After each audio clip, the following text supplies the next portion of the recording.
Hello, my name is Vicky and I'm 40 years old. Working was always my dream because I craved independence. And thank God I managed to get it for myself once I entered the working world. Being money savvy and always looking for ways to gain more income and rise on the economic fiscal ladder has been something ingrained in me from a young age. It has been such an important ideology in my household that my mother reaffirmed the importance of being financially stable and independent once I moved out of the house to pursue my dreams as a business analyst. When I first met my husband, Oliver, he was so sweet and kind. Unfortunately, though, I cannot say the same for my in-laws. Honestly, it's a miracle that we got married with all of the hatred I received from my sister-in-law, brother-in-law, and mother-in-law. Oliver and I have been married for 10 years. In that time, we've had our ups and downs as couples often do, but lately I've noticed him being a bit colder to me, and I have the suspicion that it's because several months ago, we both got some life-altering news. I remember the day like it was yesterday. Oliver found me in the kitchen just when I got home from work. I was beaming from ear to ear because I got the greatest news ever. Hey, babe. Hey, honey. Whoa, you sound happy. What's got my wife so chipper? Share the good news. Honestly, it's just so surreal. I'm not even sure if I can believe what just happened. Calm down. Don't keep me waiting any longer. Come on, spill the news. Okay, so I just got back from work. And I got a promotion. I started doing the happy dance. To explain further, Oliver and I, throughout our 10 years of marriage, as I'm sure most couples also do, have several inside jokes and behaviors that have come about due to sharing many intimate life experiences. One of those routines, practices, involves a happy dance that we do when we're excited and joyous. We developed this dance at the start of our relationship and we've been using it ever since.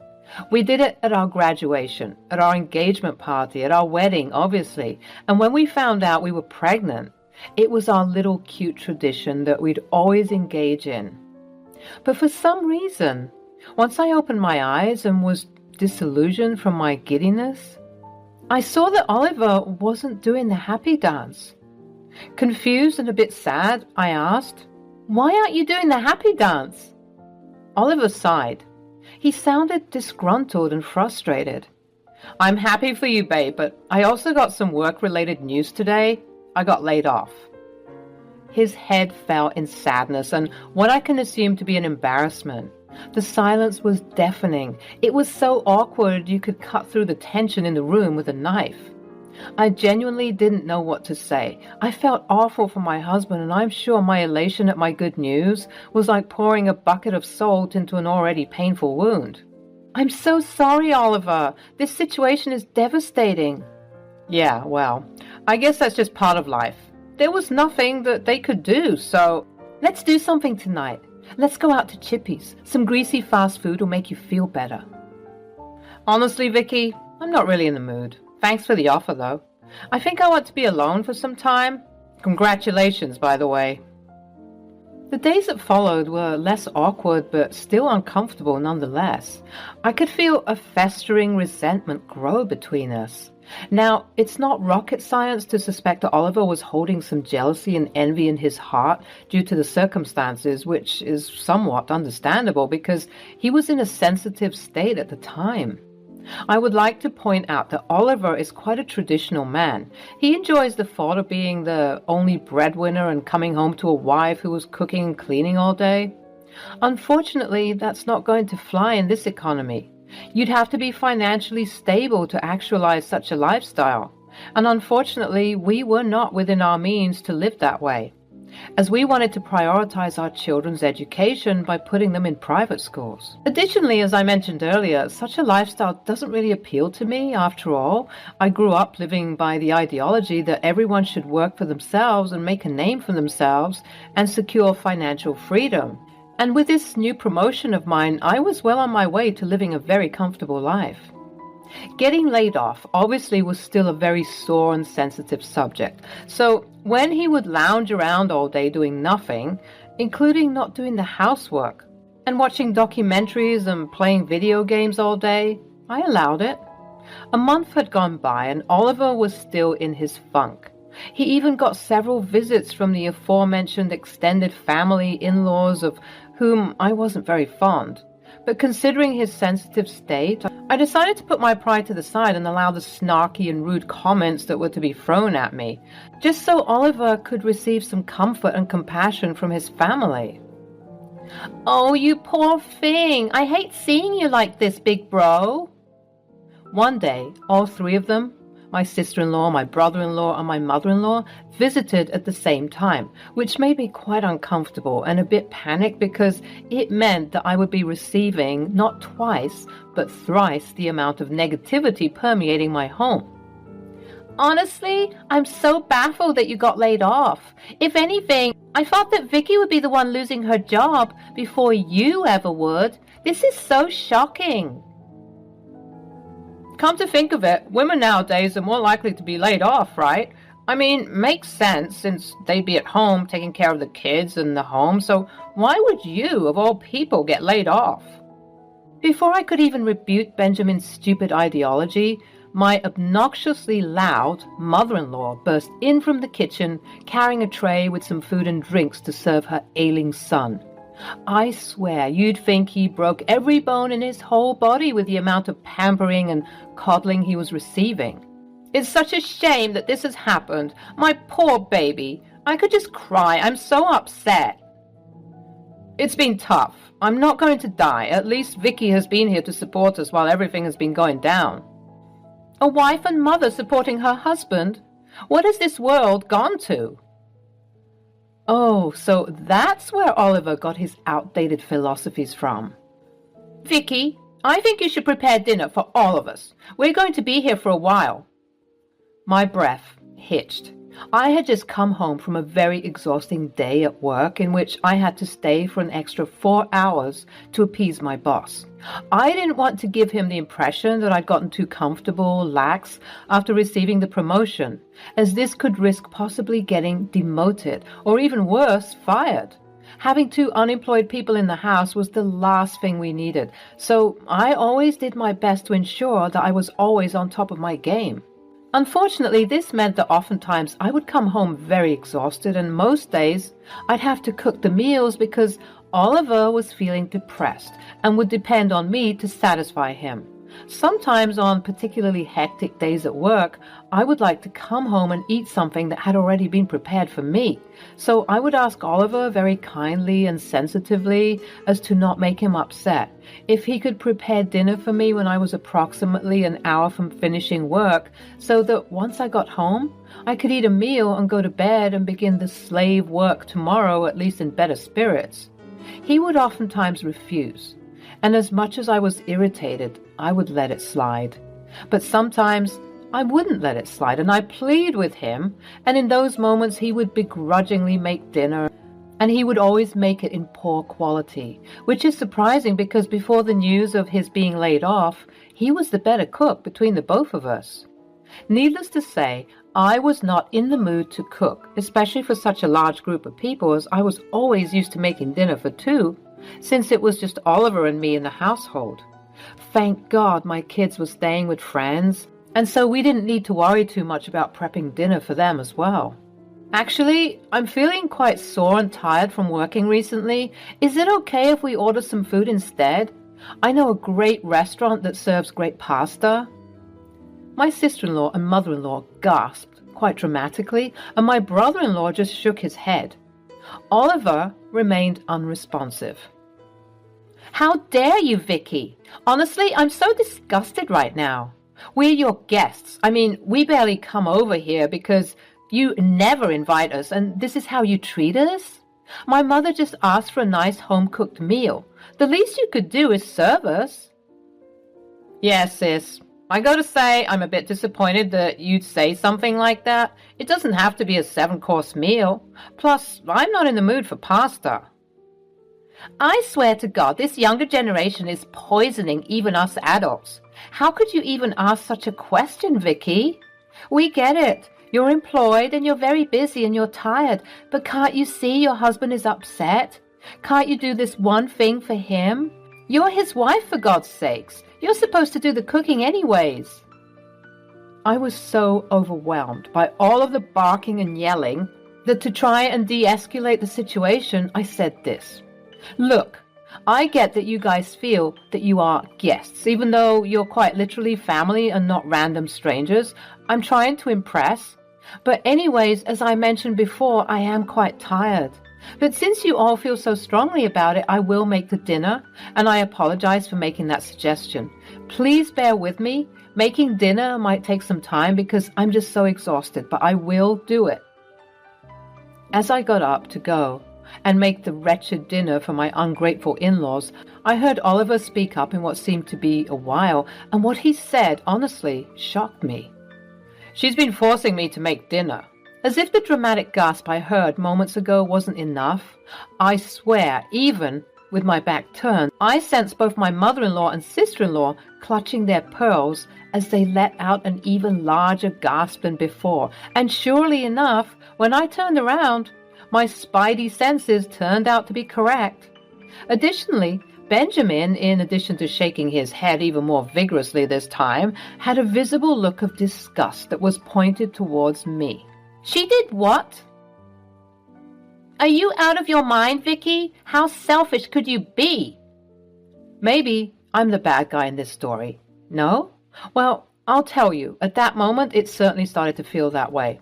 I was attacked for several minutes by some very angry in-laws who called me selfish and evil for forcing my husband to make dinner every once in a while. Might I add, it wasn't like I made him do it every day. On the days when I was particularly extremely exhausted and on the verge of passing out on the couch. I'm sorry, Vicky.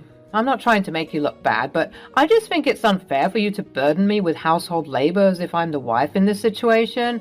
I mean, the roles are supposed to be swapped, if I'm being honest. It's just not fair. I noted the crack in his voice towards the end of his monologue, and immediately I softened. My poor husband was indeed going through a lot of angst and turmoil. I know depression is a real thing. I know people can't get out of bed most days, and maybe he was just so debilitated that he couldn't do anything. So I just decided to bite my tongue and lend a compassionate ear to the situation. I'm so sorry, Oliver. I am. Okay, from now on, you don't have to make dinner. I'll do everything. I went into the kitchen and made dinner. Once it was ready and served, I ate in silence as Oliver, Hannah, Benjamin, and Lillian ate and chatted the night away. They appeared to have a grand old time, not once involving me in the conversation or even asking if I was okay, since I was mute ever since the embarrassing and frankly quite unfair argument that took place. I guess they still believed that I was the one at fault for everything. I was mostly upset with what Oliver said. I was used to my in-laws treating me that way, but Oliver? Honestly, I was very surprised. Nonetheless, I let my pride go, and after that day, I was the only one cooking and cleaning, which added to my stress and exhaustion. Another month went by, and I was continuing to hold down the fort. Being the sole provider was quite all right in this circumstance, since my promotion came with a bonus and a slight pay increase, but I knew that it couldn't be like this forever. Regardless of my growing worry, I let Oliver continue to revel in his miserableness a bit because, well, I felt like he was allowed to feel upset about the whole ordeal. Thank God we were fortunate enough that he had the privilege of laying around the house and nursing his broken heart, as other people in desperate financial situations don't have the luxury of moping around all day. Some people need to start looking for work immediately after being laid off, fired, because they don't have the financial security to sustain themselves and their families. This went on for an additional 2 months, and I noticed the household funds steadily decreasing. As much as I initially thought that I'd be able to sustain the household for some time, I started to notice that this couldn't be kept up for long. And if we wanted to keep our daughters in private school, Oliver needed to get a job ASAP. I sat down one day and informed him of this. Oliver had now been speaking to me very brashly and curtly, giving me attitude like a disgruntled child after not getting what they want. I think it's time you start looking for work. Our lives can't be sustained if we keep spending like this, but only relying on one source of income. But I thought you have a job, and you got a promotion, remember? Do you remember how you're making more money than me because I'm jobless? Yes, Oliver, I understand you're still hurting. But we need to consider this. Consider our daughters. Private school is very expensive. Don't you think I know that? God, you can be so stupid at times. His voice began to soften once he saw my eyes turning red and my face turning puffy. I was just so exhausted from everything. I was tired of throwing this man a pity party, and it was emotionally tolling me as well. Hey, look, don't cry now. I'm sorry, Vicky. You know I've been feeling stressed because of this situation. I know that, babe, but we need to do something, or else our children will suffer. You're right. I'll start looking tomorrow. Actually, you don't need to start looking for anything because I think I might be able to get you a job at my workplace. Yes, folks, you heard that right. I was the one who got him the job at my workplace because I was networking with people and working so diligently, as well as getting into good favor with my new boss. I managed to pull some strings to see if Oliver could work with me. We both worked in the same field, but opted to work in different companies just so that we avoided adding a new dynamic of potential stress that could ruin our relationship. We both liked the idea of working separately as it promoted our individuality as people and not as husband and wife. But considering our circumstances, I saw that there was much little choice. And at the time I thought, how bad could it be? Quite bad, it turns out, as what I'm about to tell you will shock you. A few more months had gone by and Oliver was making great progress in the company, but what he told me after working there for only a couple of months almost made my jaw hit the floor. So, babe, I just wanted to let you know that I've invited Mom, Hannah, and Ben over for dinner as I have very important news I need to share with everyone. Please, could you make dinner and ensure that it's going to be good because this news is very exciting. Oliver began to do the happy dance, and I joined in, celebrating with him even though I didn't know what was going on. I prepared the dinner as was instructed and welcomed the guests into our home once they arrived. As some small talk was made during the onset of dinner, Oliver interrupted all the mini conversations. As you know, I've gathered you all here today to share some very exciting news. I would like to let you know that... Drum roll, please. Benjamin and Hannah abruptly drummed their hands on the table. We were all on the edges of our seats as we awaited the news. I got a promotion! Everyone immediately burst with joy and excitement, dancing around the table and celebrating this accomplishment. I'll admit, I was a bit surprised that he got a promotion so quickly, despite barely being here for a year, but I was too excited at the time to care. I was just so happy. He finally appeared to be out of his funk. He even looked better, like he was taking better care of himself, and that's all that mattered. Hold on, everyone. I don't think Oliver is finished with his news. Go on, Ollie, tell them the rest. A little bit of hesitation cropped up when he said, Vicky, here you go. He handed me what appeared to be a hotel key card. I was confused, but then I got an idea. Oh, babe, did you get us a hotel room to celebrate? How thoughtful of you. This is nice. Honestly, I think I needed something like this. I've been so stressed and exhausted. No, it's not a hotel room for us. It's a hotel room for you. I was obviously confused, and at that moment, I noted that the rest of the in-laws weren't confused as well. If anything, they looked somewhat pleased, as if they had accomplished arranging all the dominoes in place and were waiting for the last domino to fall. I'm confused. What's going on? So Oliver had approached us some time ago, and he told us all about his new job and how he was thriving, and we, mainly Hannah, Yes, I suggested because of his upcoming success and the increased bonuses he's been receiving, he should contemplate his life choices and decisions because we really didn't like what you said all those months ago when we came here last time. What are you talking about, Hannah? Well, we just suggested and subsequently concluded that you two needed to go on a break because we feel like you've been abusing him and he deserves some peace for the time being, especially since he's making good money now. He no longer needs to depend on you as much.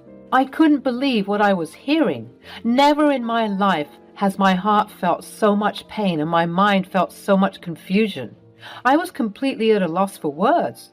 This man, my husband, the person I've been married to for the past 10 years, has decided to treat me like this? All because his sick and evil family so badly wants to make my life miserable?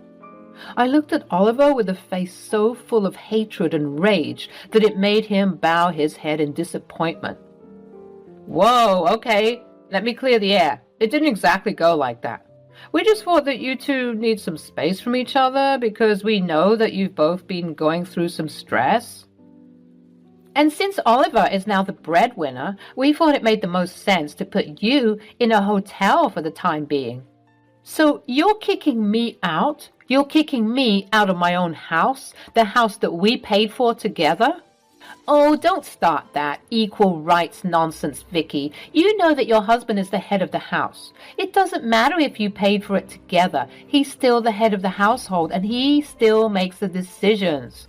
Here, I'll help you pack your bags. He needs to be in his own space right now and appreciate the lifestyle he has created for himself. I was livid. I saw red. I simply couldn't understand how people got the gall to treat other people this way.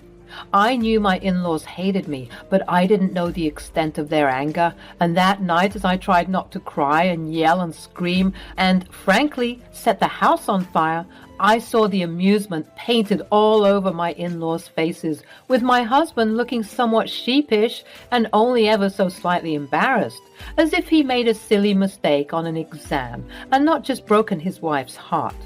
I stomped up to my room without saying a word, packed a bag of my belongings, and drove to my best friend's house to stay the night. I spent the whole night sobbing and wondering what I did to deserve this treatment. Because of my go-getter attitude and hard-headedness, my sadness quickly turned to anger. And that anger turned into me plotting for my revenge. Despite being exhausted and drained from months of breaking my back and dealing with emotional abuse, I somehow found the energy to do some digging regarding how quickly my husband got these apparent bonuses that I knew nothing about. I decided to call in sick the next day so that I could do some digging. Once my husband was out of the house, I returned home to do some investigative work. Because we worked at the same company, I knew his working hours and I acted accordingly. Once I arrived home, I went straight to his office to start my sleuthing. After a couple of hours, I found some shocking evidence. It turns out that he had been embezzling money from the company. He had somehow found a way to be siphoning funds from the company, and not only that, he was in cahoots with the new boss that I mentioned earlier. I stared at his computer screen for a solid 10 minutes, simply refusing to believe what my eyes were telling me. His connections with the boss are probably what enabled him to get away with his actions. I gathered as much information as I could into a pen drive. I collected all of the emails, documents, and other information and inconsistencies in the company's spending that could be used against him. I then went to my room and collected some more of my things, a significant number of things, because I knew that I would not be back, not for a long while at least. Once I got back to my best friend's house, I began to compile all of the information into a PowerPoint presentation because I was about to ruin this man's life. Once I was finished, I emailed my boss and attached several other emails, especially individuals who were higher-ups and those associated with HR, to inform them that there is some important news that needs to be shared, and an emergency meeting needs to take place ASAP to discuss the discoveries I made. I made the email vague but interesting enough so that they'd allow an emergency email to be held on such short notice. In a separate email, I emailed my husband and told him that there was an emergency meeting he needed to attend concerning some plans for the upcoming fiscal year. Both my superiors and my husband aptly responded, and thankfully they were all available to be in the meeting. The next day came about, and I was very giddy and excited about what was about to go down. I ensured to wear my best suit and look my absolute best for what was about to happen, as it was going to be completely iconic and legendary. I made my way to the meeting room, seeing that most of the individuals were already seated. All that was left was my slimy husband and my slimy boss. They came in, and for a brief moment they looked somewhat panicked, as they noticed that a lot of important people were in the room. Perhaps it was their guilty conscience telling them of their misdeeds. Anyways, I began the meeting. I laid out all of the information and presented it so clearly, adding more heat as the presentation went on. Everyone in the room was completely astonished, and my boss and Oliver turned red and began to panic, as everyone's eyes were turned on them in hatred and disgust. One of my superiors even said that they'd rot in jail for all of their embezzling. At one point, Oliver was sending me daggers through his eyes, but I returned the same look of hatred and disgust and began to twist the knife even more, getting him where it hurts. He stood up. "Just what do you think you're doing, you wretched little gremlin? She's lying to everyone. Don't believe a word she says. I'll sue you for slander. I'll sue you and get a divorce, and I'll ruin you." The husband I married all those years ago was completely gone. What was standing right in front of me right now was a full-blown monster. He attempted to leave, but luckily I secretly called for security in advance to be stationed at the door because I had informed them of the information I found. Oliver was embarrassed when he was greeted by two burly men standing at the door, preventing his escape. My slimy boss, who was in on all of the illegal activities, began to sob, muttering about how his life is ruined, while Oliver continued to embarrass himself by trying to push past the big strong men. I spent a good 30 minutes relaying to everyone all of the information I found, and once I was finished, both men looked defeated. You can probably imagine what came next. Well, just in case you can't, both Oliver and my boss were promptly fired and charged with embezzling the company's funds for their selfish gain.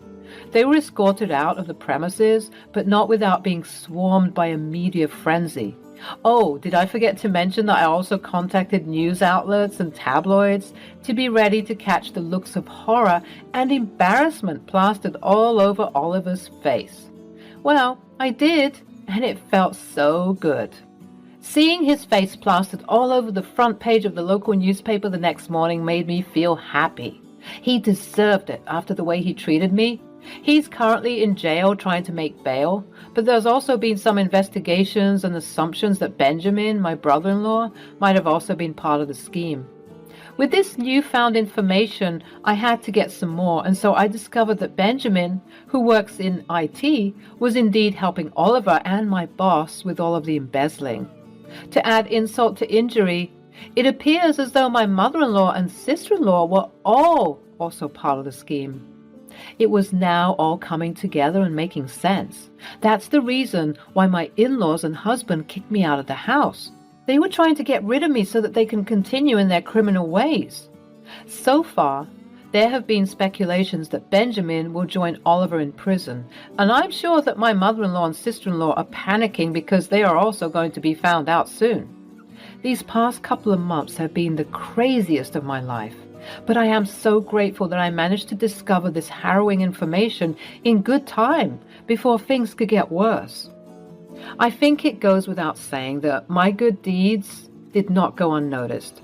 Not only did I expose my awful husband and his awful family, but I was also approached by my superiors.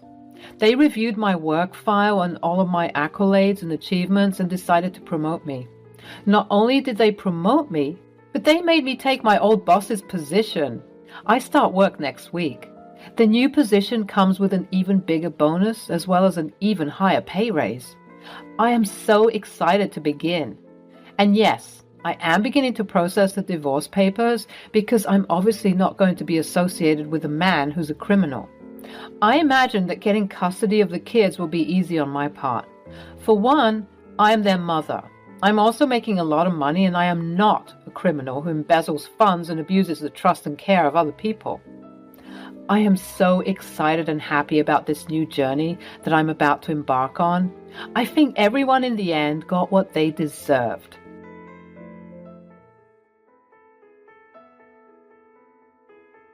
Hey, Eric. Mommy, you're back. Yay! Where's Daddy? Eric got uncomfortable with this question. He looked down and said, I don't know. What's going on, love? You're keeping secrets with Mommy? Eric did not say anything, but he kept looking down at the floor anxiously. I sensed that something was wrong. I called up my husband.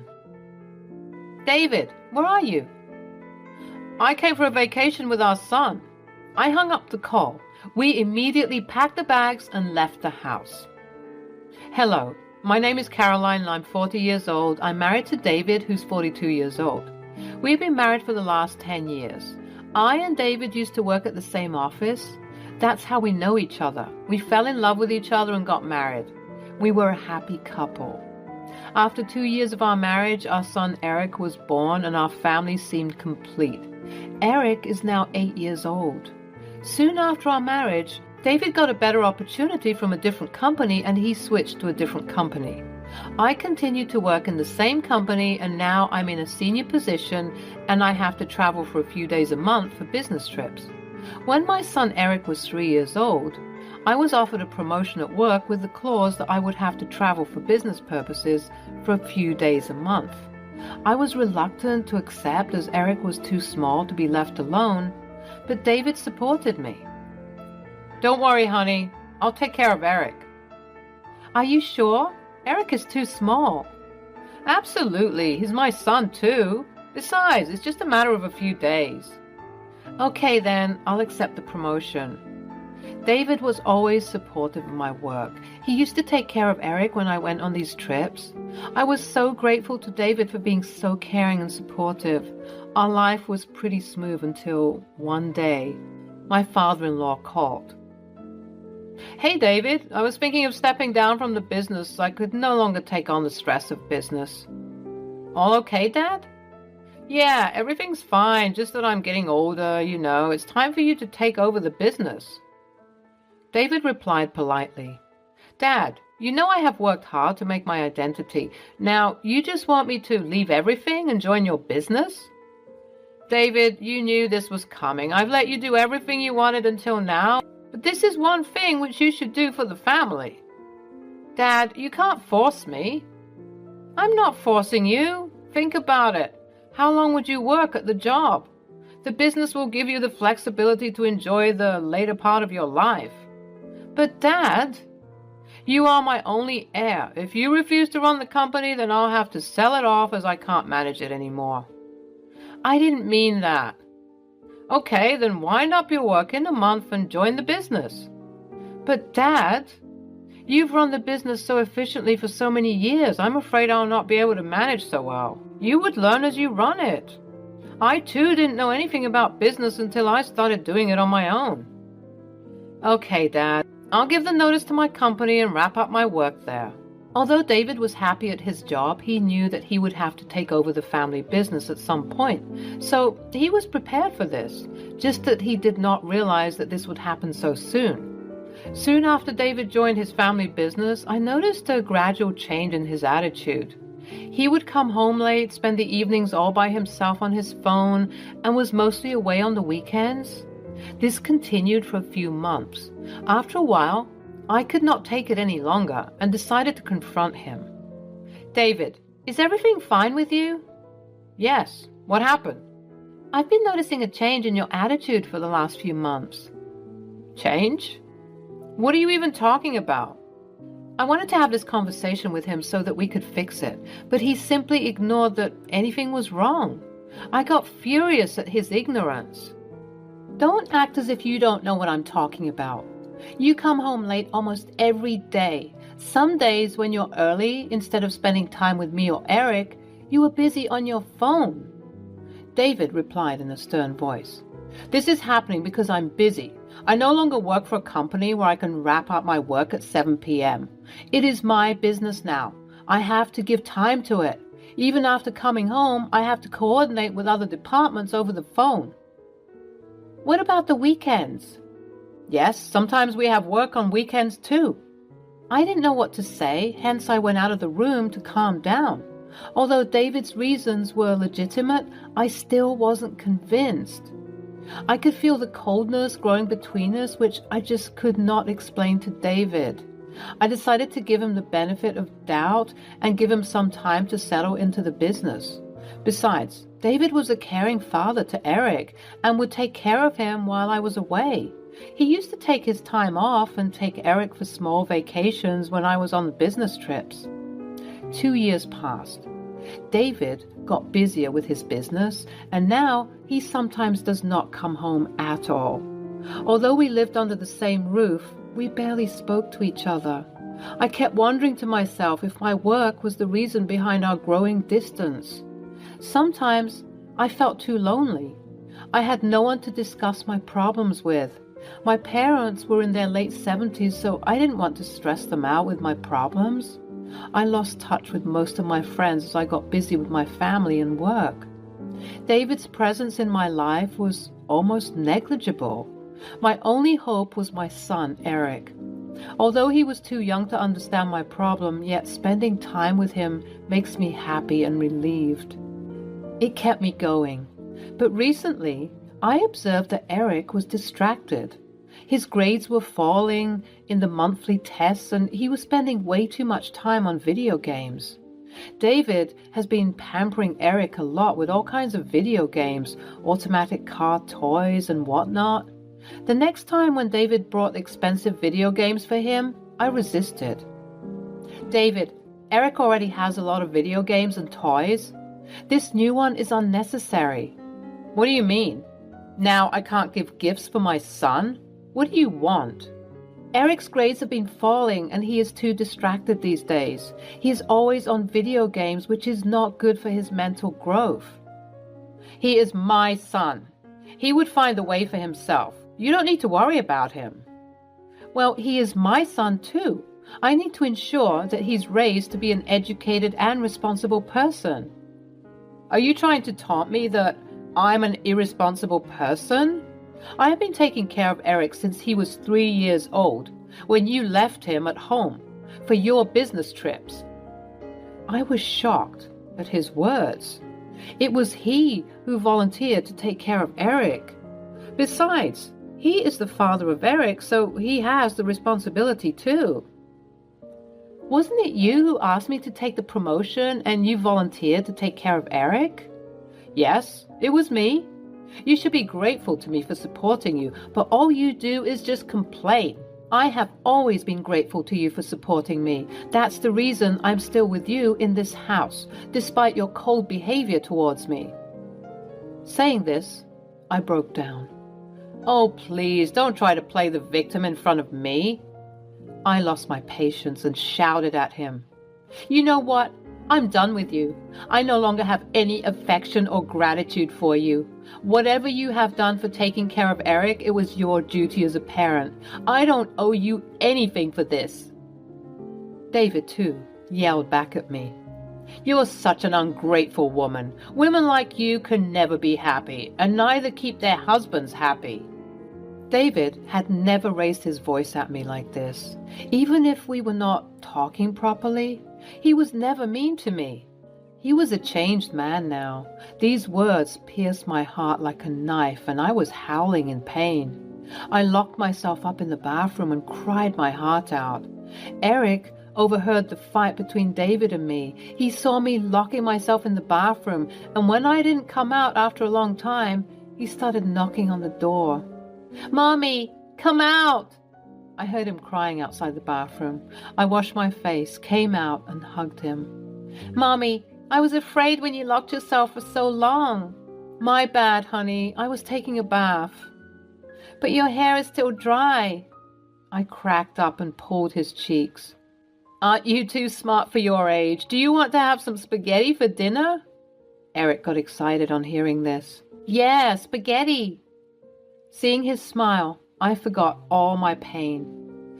All this while, David was lying down on the couch, busy on his phone. I made dinner, fed Eric, and put him to sleep. I had a flight for my business trip the next morning, so I packed my bags and slipped a note of my travel details to David on his study table. Ever since our relationship got cold, I slip a note of my travel details on David's study table so that he makes himself available for Eric or drops him at my in-laws' house. The next morning, I went for my scheduled trip. However, the recent confrontations with David just kept me haunted. I was not able to concentrate on the work.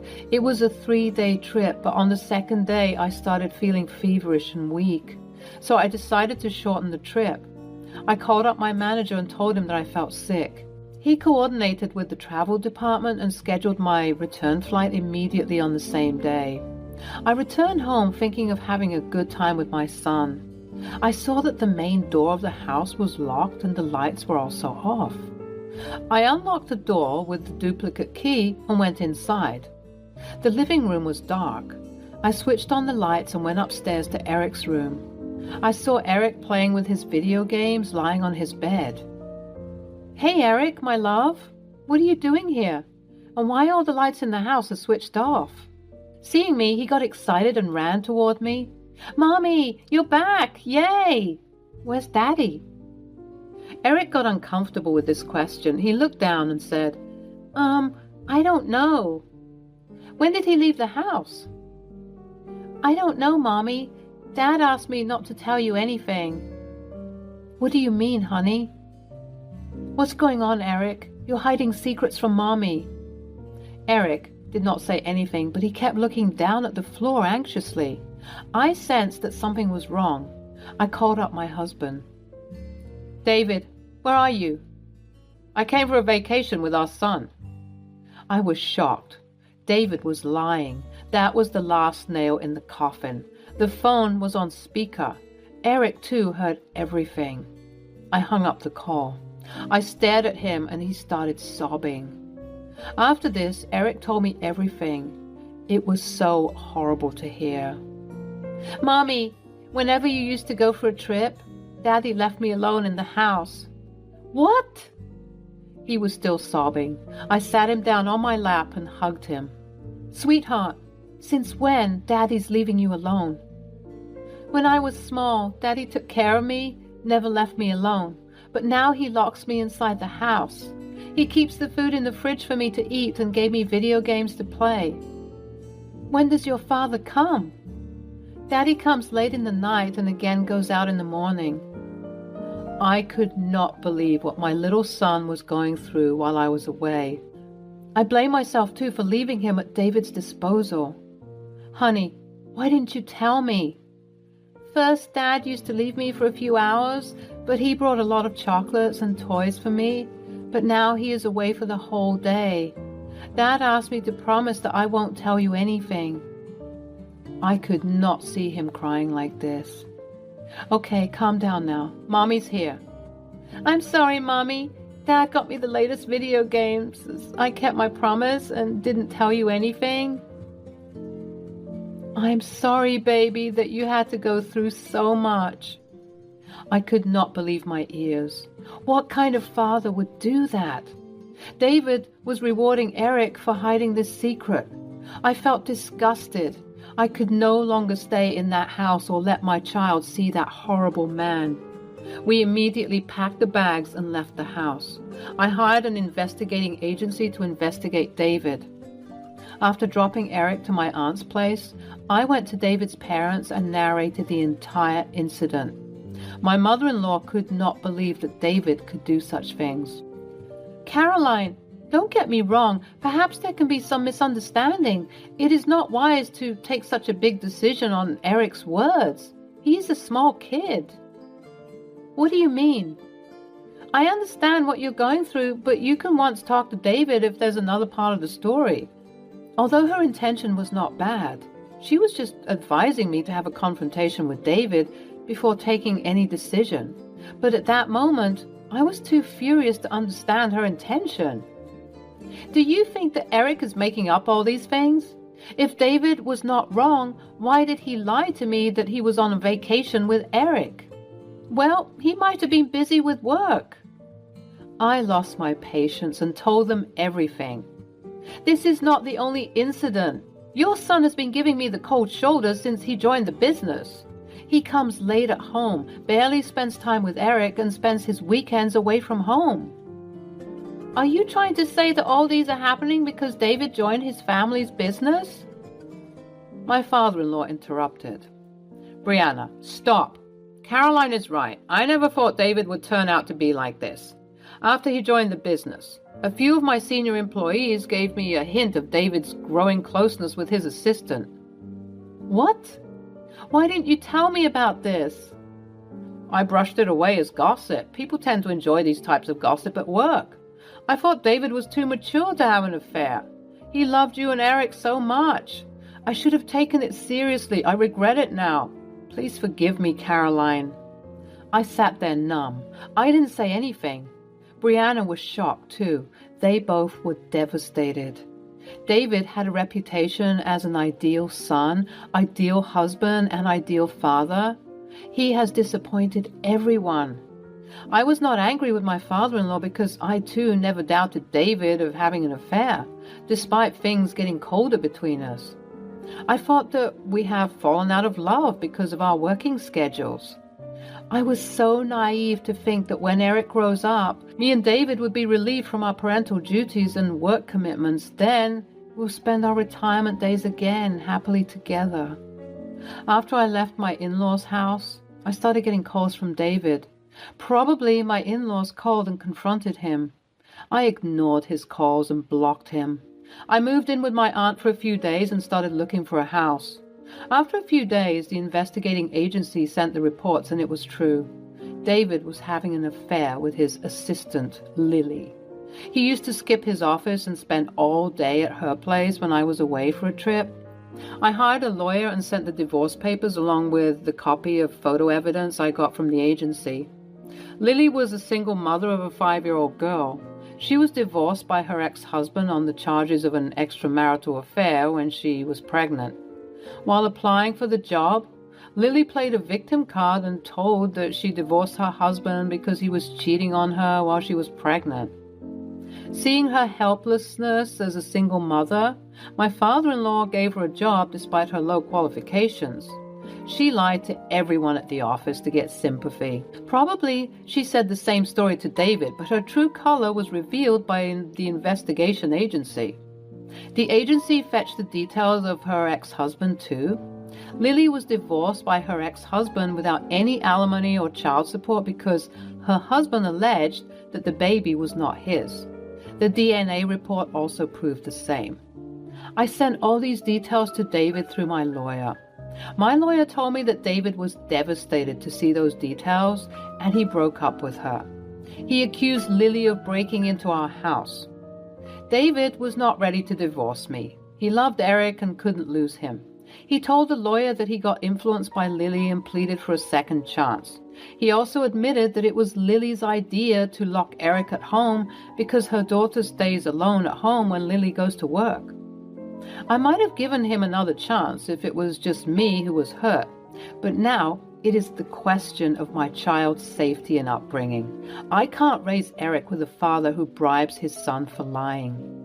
After suffering for so long, I was adamant to get a divorce.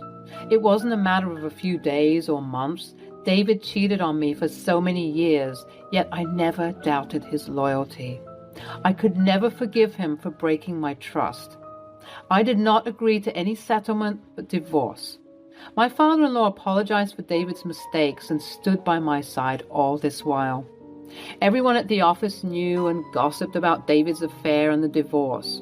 My father-in-law could not take this shame and threw out David and Lily from the company. He ran the company again for a few years before selling it off to another businessman for a hefty amount. He has cut off David's name from his will and instead gave his inheritance to Eric. David was disowned by his parents as he had broken their trust too. David shifted to the other side of the city as everyone in the neighborhood looked down upon him for cheating on me with his assistant. Meanwhile, I took a transfer to a different department where I didn't have to travel. Now, I can manage my house and work efficiently. I've hired a full-time nanny to take care of Eric. I'm planning to quit my job in a few years as I have saved enough for my retirement. I want to enjoy my life to the fullest with my son. I wish Eric grows up to be an educated and responsible person.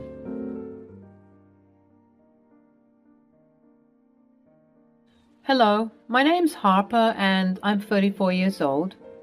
I have always been taught and told that as a woman, my place is in the kitchen and the home. Despite this, I will do my best to make a name for myself to avoid being exploited, and that's exactly what I did when my evil husband and mother-in-law conspired to work against me and bring me to my downfall. It all started when I noticed that both my husband and my mother-in-law would make household decisions without my consent and my knowledge. Babe, why am I finding all these plans on expanding the house? When were you going to tell me that this is something you wanted to do? I didn't see any need to tell you since I'm the one making the most money in this house, so I can do what I want. Okay, but I'm your wife. We have to talk about things like this. Get off my back, woman. I don't really know when my sweet Jake turned so sour, but at some point he did, and he's completely unrecognizable at this point. He hates me for some reason, and I just don't know why. I tried to be kind to counteract the anger I would constantly receive, but as the years went by, he appeared to be getting worse. Okay, if you want to renovate the house, that's fine. I won't stand in your way. But as your wife, I would like to be a bit more involved in household decisions. Why? I already tell my mom everything, so I don't know why you're so obsessed with wanting to know every single thing. Yeah, and why is that? Why do you always turn to your mother when it comes to decisions that are to do with us? Is she part of this marriage too? I told you to get off my back. Don't make me repeat myself, and don't make me do anything I'll regret. This is how our conversations would go nowadays, just constant arguing and fighting. And it was taking a toll on me, my children, my family members, and my friends. They all constantly told me to get a divorce and leave him, but I was too loyal. I couldn't bear the thought of no longer being with him. That was until my mother-in-law started to become more involved in our lives, and all the dots began to connect. You see, I found out that my mother-in-law and my husband were doing some very unsavory and shady things, and this is how I found out about everything. My mother-in-law would make bi-weekly visits, which were increasing in frequency and length. Before, she would only come once a month, and it slowly but steadily grew into more and more visits, which would be fine had she not been such an insane person. Oh, well, if it isn't my favorite daughter-in-law. I'm your only daughter-in-law. Oh, hush now. Can't you let me compliment you in peace? It's no wonder why your husband is always coming to me. You're such a bore. Might I ask what brings you here today? Well, if you must know, I'm here to do some work with my son. Nothing of your concern. If it has anything to do with the household funds that I constantly see depleting, then it is my concern. How dare you accuse me of doing something like that? Stealing? How dare you? Jake will have your head on a platter if I tell him what you just insinuated. I didn't insinuate anything. Perhaps it's your guilty conscience seeping through? Mirabelle stormed off, as mad as can be. I suspected that she was going to complain to her son, but at that point, I didn't care. I had gotten so emotionally detached and distant from this entire situation that I didn't care about the various threats that were constantly hurtled my way. I just did my best to avoid them at all times. That was until I received something suspicious in my email. It read, "Hey Mom, please remember to get the correct details for Code Harper. We can't let this plan fail. You've put too much effort and care into ensuring that everything works out smoothly for us. I can't wait for everything to go down. We're gonna be rich. Love you loads, Jake. I was confused. We're going to be rich? Code Harper? What did all this mean? And why was I part of this plan without actually being informed about anything? After much thought and deliberation, I thought that I should respond to the email. Hey Jake, it appears as though I've been attached to this thread. Please kindly explain to me what is going on. Much love, Harper. After sending the email, Jake decided to call me. I was so shocked by the angry tone in his voice. Hell, ignore what you just saw. It has nothing to do with you. Well, clearly something is going on if you're using my name in your business meetings with your mother. Harper is a common name. Grow up and mind your own business before I do something I regret. What are you going to do, Jake? Huh? Tell me, what are you planning on doing that you're going to regret later? You know, Harper, I don't get angry much, but this time you've done it. I'll see you when I get home. He hung up the phone, and I began to get scared. What were these two planning? And why was he being so angry and secretive about everything? Due to his threats, I felt extremely unsafe in the household, so I packed some bags and decided to stay in a hotel for the time being. I couldn't afford to keep spiking my anxiety up because I was constantly in contact with two devils. Once I arrived in the hotel room, I decided to call my friend Ben. Ben and I had been childhood friends, and I knew that he would help me during this stressful and troubling time. Ben arrived soon after I called him. Hey, I'm so sorry once again for what happened. Yeah, well, I guess it's just part of the marriage package. Let me show you what the email said. Maybe you can help me out. Okay, sure. I showed Ben the email, and he shared the same look of confusion that I had when first reading it. Ben pondered some more and more, and finally he said, "We need to get inside their heads and figure out what they're doing. I don't know, but something about this seems fishy. We got to find out what they're hiding. And since they don't want to be forthcoming with you, we have to look for other means of acquiring information." Like what? Like checking the account funds and balances. Have you noticed anything recently? Yes. The household funds from the joint bank accounts are steadily decreasing. I ask about it, but you know how Jake and Mirabelle are. Okay, then let's start there. It should be noted that Ben is extremely tech savvy. He's the type of person who can hack into databases if he really wanted to, and his skills were shining during our sleuthing. Once I opened up the bank accounts and bank books for Ben to see, he began his work, searching and scouring for any discrepancies, and after several hours of us deliberating and wondering what was going on, we reached a breakthrough. But it was definitely something that we weren't prepared for. It turns out that my lovely husband and mother-in-law were participating in some shady deals to incur more money. This was a hypothesis, but all of our doubts were confirmed when Ben managed to log into my husband's email account and see all of the evidence there for ourselves. Lengthy email chains between Jake and Mirabelle. They were embezzling funds from my husband's company.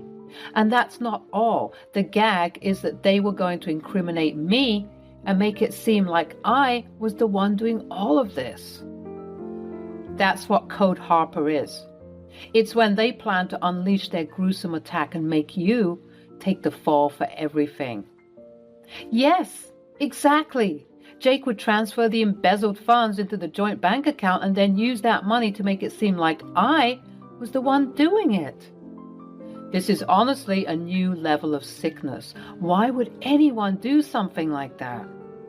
I honestly don't know. I began to break down and sob, but Ben promptly stopped me. No, Harper, this isn't the time to cry. Your life is about to be ruined if we don't do something to stop them. Thank God we now know this information, but now we got to do something about it before it's too late. You're right, but what? What can I do to stop this? I don't know. Let's think. It would be easy to go to the police with all of this information, but honestly, I needed more to satiate the bubbling rage that was in my core. I had to get back at these clowns and I had to hit them where it hurt. And that's when I got the idea. Okay, I think I got something. Okay, let's hear it. So, we know that these two love money, right? I mean, that's why they're doing all this stuff, right? So, get more money. What if I came to Jake with a business proposal that he couldn't refuse?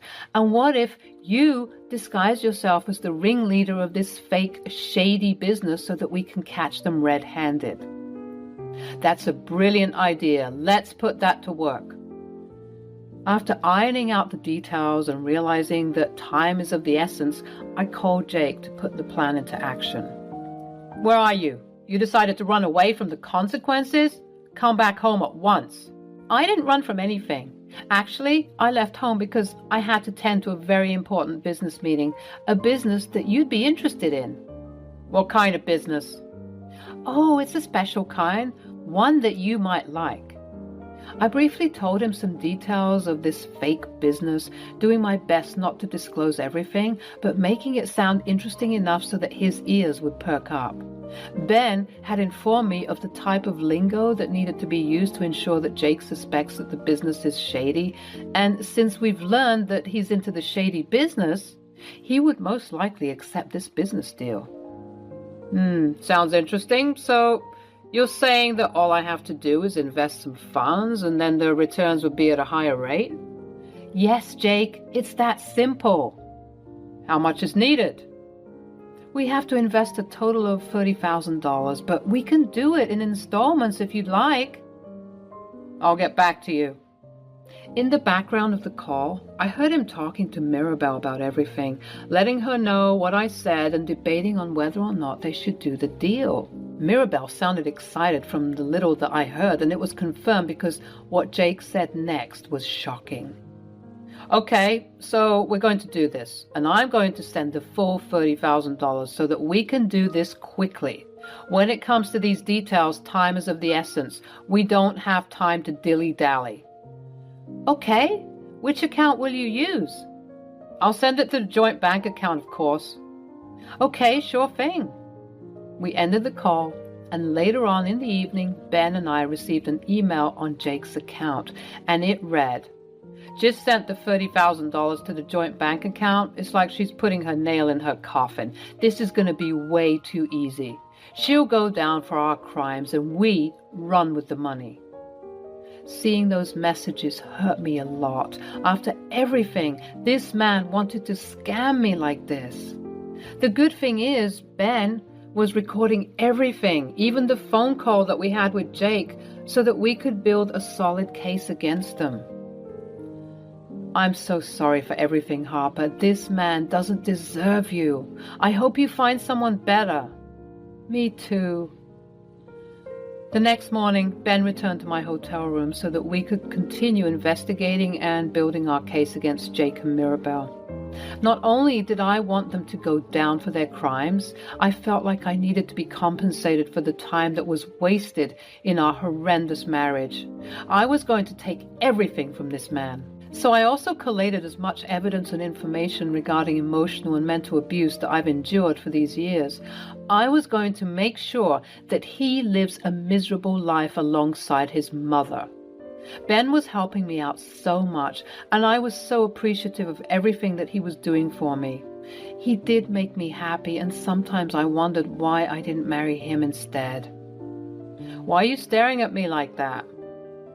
No reason. Sorry. No, it's quite all right. Let's get back to work, though.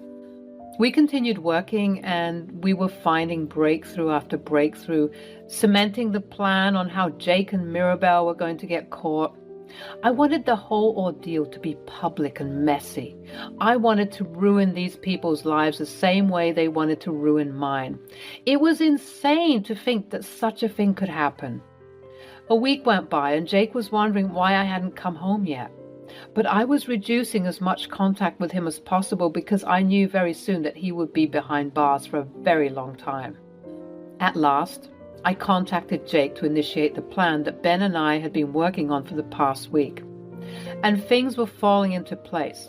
I invited Mirabelle and Jake to a pretty crowded cafe, and once they arrived, the plan was set in motion, and I hit record on my voice recorder that was concealed. So glad that you two came. Just cut to the chase. We all shouldn't be out here so publicly. Why did you suggest this busy cafe anyways? I'm getting nervous. Hush, Jake. I quite like this cafe, and besides, it's like we'll hide in plain sight. Fine. It's about time you called us and informed us about the business deal we talked about. What took you so long, and why haven't you been home? Yeah, I've been busy ironing out the details of this deal, honey. Wouldn't you want everything to be precise and meticulous? Trust me. Fine, whatever. But when is our money going to come back to us?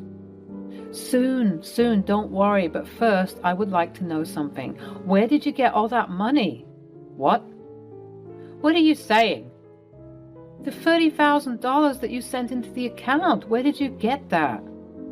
Does it matter where I got it? Aren't you also going to use the money as well? Answer my question, Jake. Why are you interrogating him so much? This is why we don't involve you in our plans, because you have a big fat mouth. You think I don't know the truth? Do you think I don't know just how disgusting and slimy you two are? I know everything. I know that you are embezzling funds from your company. How dare you accuse me of doing such a thing? I would never, and even if I did, you don't have any proof. I decided to make a calculated decision, and I said, You're right. I don't have proof, so why don't you just tell me the truth so that we can fix this? Huh. You see, you don't have proof. Mom, I think we deserve to laugh a little, don't you think? Let me tell her everything. Jake went into full detail about how he started embezzling from his company. He also had no issue exposing that he was going to let me take the fall for it, all the while laughing with his mother looking like two evil villains. After they had a good laugh, I tried to compose myself to not cause a scene. I calmly said, Gotcha. What? I said, Gotcha. I just got you two confessing everything that you were planning on doing. Oh, please, what are you, a detective now? Don't make me laugh. I might not be a detective, but I am smart enough to record things. I then revealed my concealed recorder. I got everything you said here, which was practically a full confession. Honestly, why did you go into so much detail? Mirabelle's face turned pale and she shouted, Jake, do something! Jake dived across the table to attempt to snatch it from me, but he was too late. He started to cause a scene, and the photographers that I had hired to capture these moments leapt into action, recording everything. Some young kids also took out their phones and began to stream the event, and let me tell you, it was truly something to behold. Jake was being held back by Ben, who emerged with the photographers, and it was not looking good for the two criminals, honestly. Jake looked like a raging and abusive maniac, since he looked like he wanted to kill me, and Mirabelle was harassing the onlookers and passers-by, spitting profanities at them and me. It didn't take long for this debacle to go viral, and after that, I collected as much video evidence, the audio recording I took during the meeting, as well as all of the email chains and bank account details that Ben and I combed through, and I headed to the police station to make my case. It didn't take long for the case to be examined, since Ben and I had practically done all the work for them, and not long afterward, Jake, who had promptly been publicly fired and humiliated after making a fool of himself on social media, as well as Mirabelle, who lost her positions as a budding socialite, stood trial for their crimes for embezzling money. The case was broadcasted nationally, and Jake and Mirabelle were considered social pariahs at this point. Their faces were plastered on TV screens and newspapers for weeks, and subsequently, Ben and I were accoladed for our efforts and hard work. I think I divorced Jake while his trial was going on, and it was not a good look for him, which made it quite easy for me to get a hefty settlement. With that money, in addition to selling the home that Jake and I had lived in for so long, I couldn't stand being there anymore. I was becoming a financially free and independent woman. I would attend the trials for both Jake and Mirabelle to remind them that I was one step ahead of them and that they weren't as smart as they thought they were. They would often catch my eye in the courtroom and send me nasty glares. There were even moments when the prosecutors would call me to the stand to testify, since I was the one who essentially cracked the case. Whenever I would go on the stand, I would tell the prosecutor as many details as I could remember, all the while smiling and antagonizing my awful ex-husband and mother-in-law. If looks could kill, I would be on the floor. But luckily, looks don't kill. And with the amount of criminal activity that was going on between the two, they are going to be in prison for a very, very long time. So I needn't worry about them getting back at me, as I will be living lavishly, writing a book about my experiences and how Ben and I caught these weasels, whilst they would be rotting in prison for the rest of their lives. Revenge is so sweet.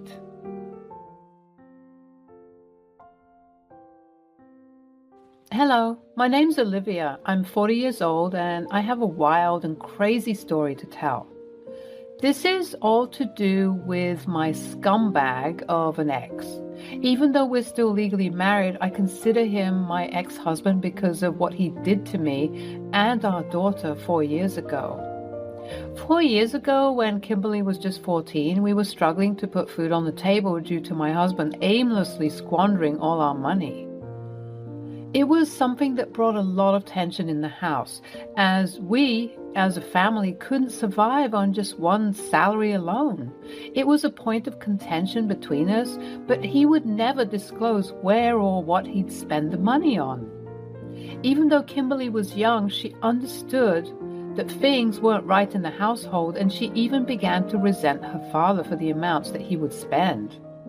As much as I tried to protect her innocence and keep this awful news from her, she realized at some point, with the way that Ben was acting and treating both me and her, that he was the one in the wrong. Her suspicions were confirmed when one day, on a cold and rainy afternoon on June 16th, he left. He would normally leave us alone, sometimes for months on end, but this time it was permanent. We knew that he wouldn't come back for sure once a full year had passed ever since he left. And at that moment, Kimberly and I despised that man. I hate him, Mom.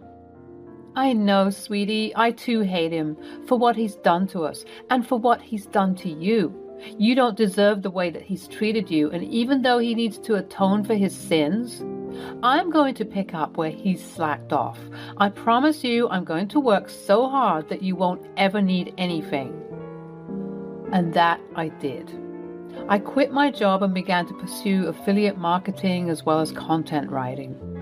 It took about a year to make a living that I could say I was proud of, as I managed to become a homeowner as well as buy a beautiful and luxurious car for both myself and Kimberly. We were doing very well, if I do say so myself, and I'm glad that my work ethic rubbed off on Kim, because she too began to pursue a career in online content creation. She managed to amass a total following of 90,000 followers on Instagram, TikTok, and YouTube. My baby girl was becoming a rising star. And in this day and age, turning your lifestyle into your income is a sweet deal. I am so proud of her. Unfortunately, though, as with most things in our lives, what goes up must eventually come down. And we sadly lost Henry, who was my ex-father-in-law, as well as Kimberly's grandpa.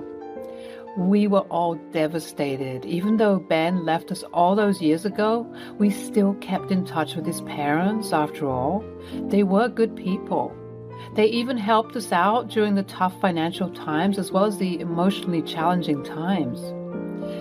They too were angry and hurt at Ben's actions, but Henry, his father, was particularly devastated. While the rest of us gave up and lost hope in Ben, Henry was still holding on to some faith that Ben would one day return with an explanation that would change our minds about what he did to us. As ridiculous as that sounds, He was such a loving person that his big heart simply couldn't accept anything other than that.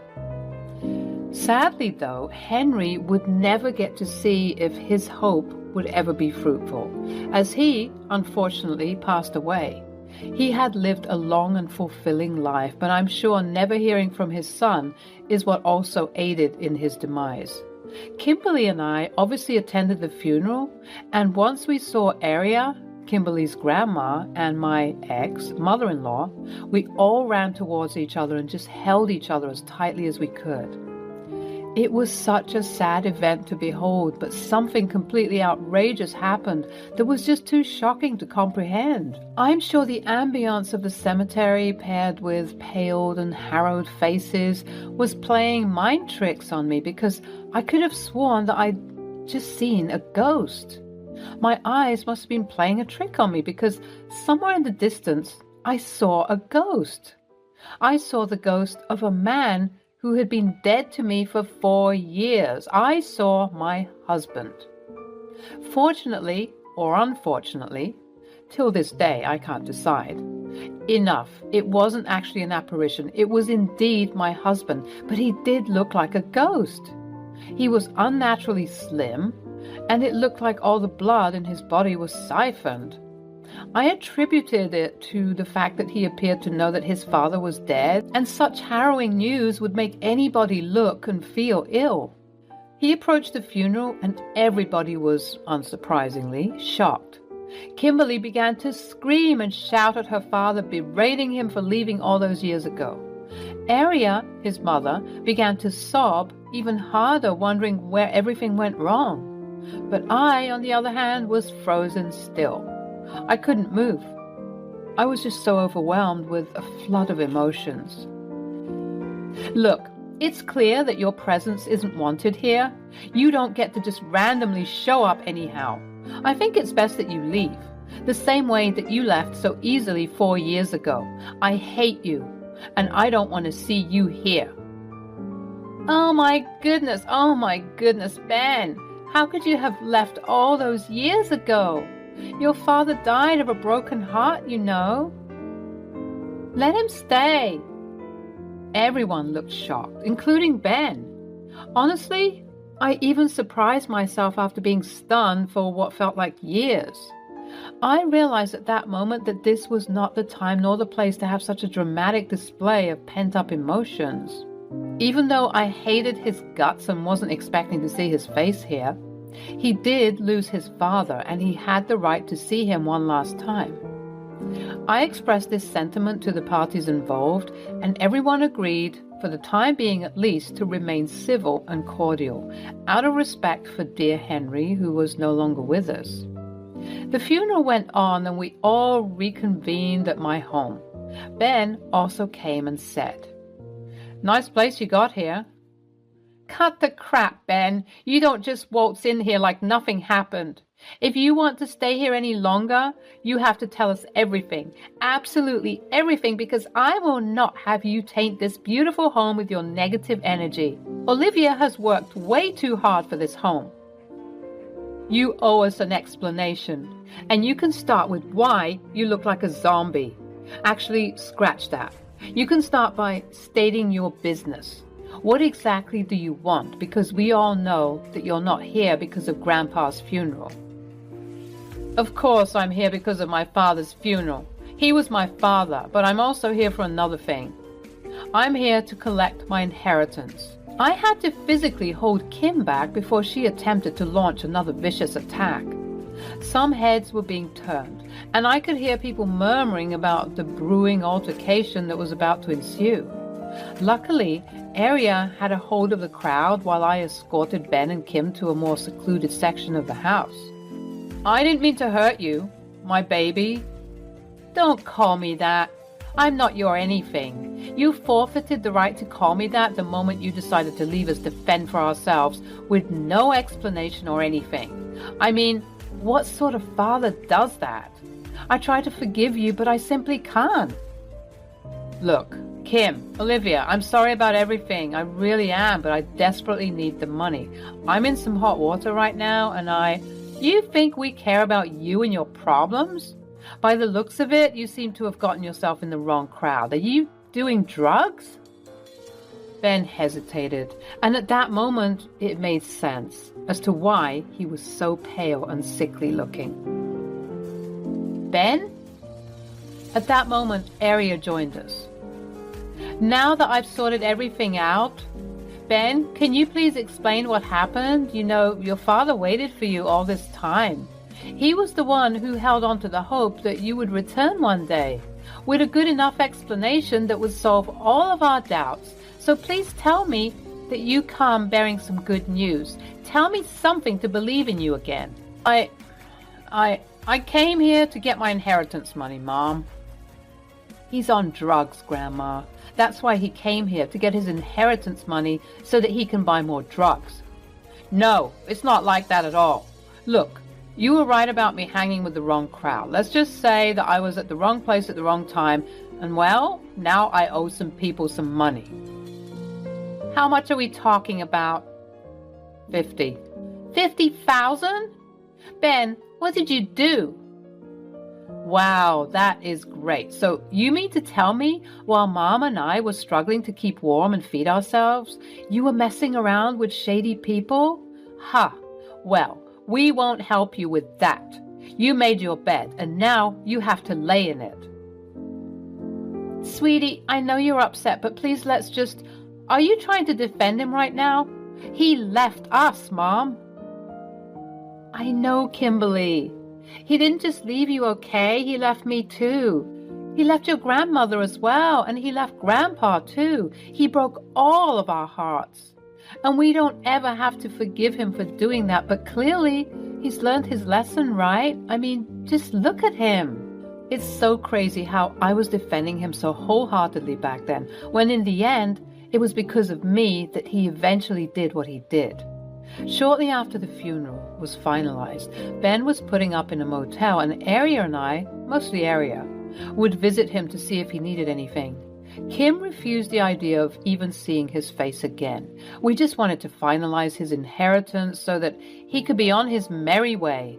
Kim and I decided that we didn't want much to do with him, but Aria, seeing as she was his mother, obviously wanted to try and rekindle something. As the weeks went by and the family lawyers did their best to authenticate Henry's will and see about inheritance values, Aria brought Ben to the house so that she could at the very least promote a civil environment amongst us all. As much as the bitterness and hatred weren't going to do us any good, it was going to take a long time for us to be anywhere near that. Kim would sometimes come just to sit and not speak, but she mostly opted out of the whole thing.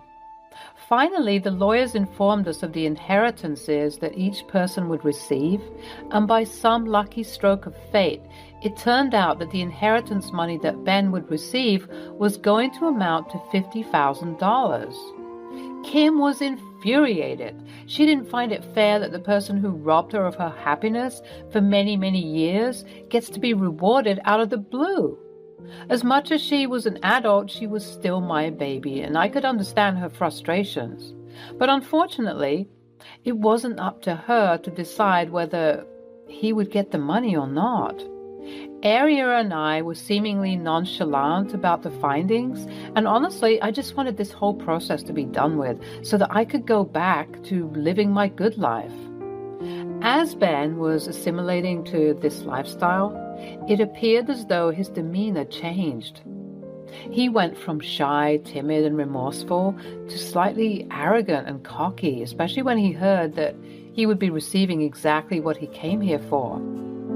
I noted this behavior change, but opted not to say anything and just chalk it up to the drugs he was doing. It was so sad to see a man who used to be so respectable end up like this. I just couldn't understand. A few more weeks went by and Aria told me, Ben's inheritance money is ready to be collected. He doesn't know about it yet, but I wanted to inform you beforehand. I know it's a terrible thing to give such a large amount of money to an addict, as he can do. God, I don't even want to think about what he'd want to do. I'm so sorry, my child, but I just don't think that I can handle giving him the money just to see him disappear again. It would just shatter that sliver of hope that I have left for him. I can't be the one to give it to him. Please, can you do it? Of course, Aria. I can't imagine how hard this has been on you. It takes a different type of strength as a mother to witness such an awful thing happen to your baby. You've been strong for too long, Ma. It's time for you to rest. Please don't worry. I'll handle everything. Although I took on the task of handing Ben the money, I too needed some time to regulate myself and be at peace with any outcome that was about to happen. To calm myself down, ironically enough, I hid away in the attic where all of the old paraphernalia of my old life would sit. I kept a lot of the things from the old house. As I managed to make peace with my situation, I discovered that these old things that used to be filled with pain also remind me of just how far I'd come.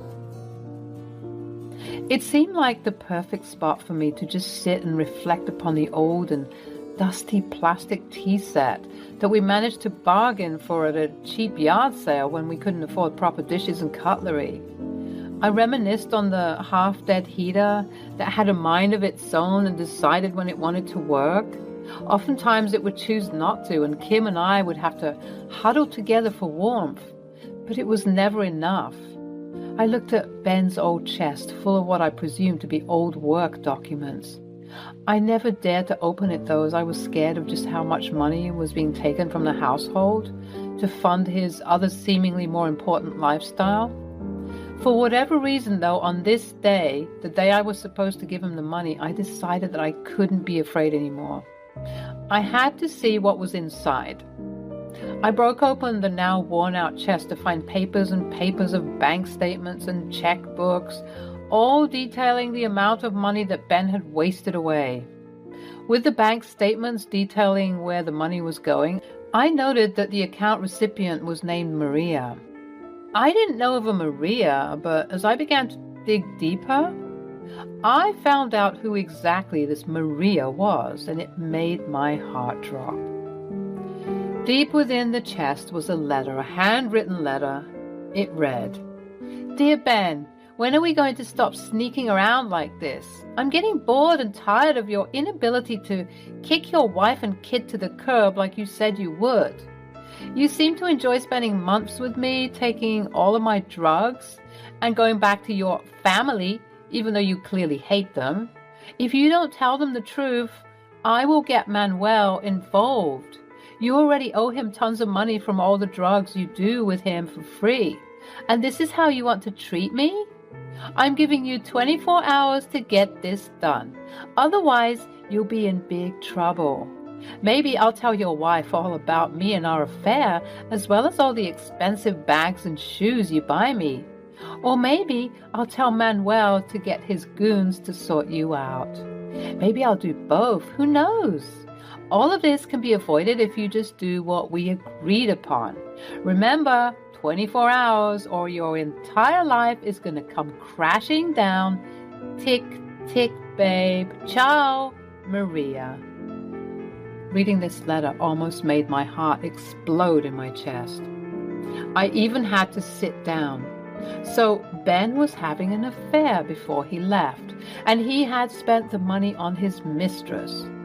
The thought made me want to vomit. This man had prioritized his party animal lifestyle while his wife and kid were at home starving. Completely unforgivable and completely disgusting. This is what you were waiting for. The explanation for all of his horrendous behavior simply boils down to selfish self-indulgence. The rage and bitterness that I had for so long began to boil within me. At this point, I was moving on autopilot. I got up, gathered everything from the chest, and stormed to the dingy motel that Ben was living in. I burst through the door to find Ben with some drugs on the bed. "You are completely unbelievable. You're doing drugs just as I was about to give you the money?" "What? You have the money? That's great. Give it to me." "You are pathetic and you make me sick." "Yeah, well, I don't care. Give me the money, Olivia." "What is this?" I flung the papers to him, holding on to the letter I had the pleasure of discovering just moments ago. Whilst he was sifting through the bank statements he conveniently hid from me, I began to read the letter out loud. He froze. If he didn't look sickly and pale before, he looked emaciated now. He looked like a scared little puppy by the time I was finished reading. You got this letter on June 15th, right? The day before you just up and left. I can explain. No, Ben, you can't explain. The time for explaining is over. You're 4 years too late. I was sick, Olivia. I still am sick, as you can see. Stop with the excuses, Ben. You think I wasn't tired? You think I didn't want relief anywhere I could find it? We all make choices, Ben. You're a grown man, damn it. You left us because you were having an affair. It wasn't like that. Then what was it like? I never loved you. I never wanted that life. I never wanted to be with you. I just got with you and had the kid so that Mom and Dad could get off my back. I never wanted responsibility, and frankly, I don't care enough to rekindle or mend anything between us. Not you, not Kimberly, and not even my mother.